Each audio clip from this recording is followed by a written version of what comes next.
Now you tell us that part of this, again, to go back to the wild energy of the Rochdale era, and Theatre Passe Muraille and the sub-basement painted black with 8 cartons around to make the acoustics right. Okay. You also mention a Canadian actor who was also a Vietnam, who had been in Vietnam, taking you around Rochdale. Right? And then You want me to tell that story? I want you to tell that story because I have a picture in here. I want people to see who it is. Well, when I first went to Rochdale, I hadn't been there very long, and I lived in the biggest apartment on the top floor. They gave me that because I'm not sure exactly why. And I was supposed to pay rent on it.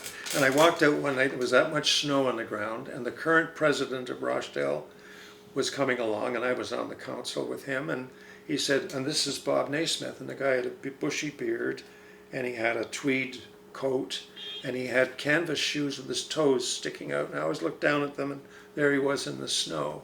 Well, 3 or 4 days later, he knocked on my door, and he was stark naked, and he said, come on, I'll show you around. And he knew a lot of people I didn't know, partly because I was making theater and he was living. Anyway, so he takes me down to all the offices, the rental office, the maintenance office, the cafeteria, and all the people are up and around. We had our own maintenance staff.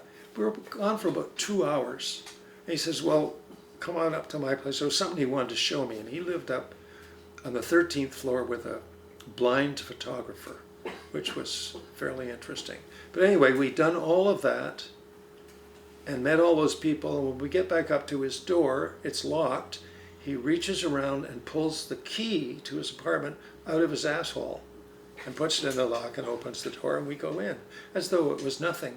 But how do you walk around with a key up your ass for 2 hours? And what kind of place are you in that a naked man can walk around for 2 hours? Anyway, that was Bob Nasmith, and he was later on a board member at Theatre Passe Muraille, and a wonderful fellow.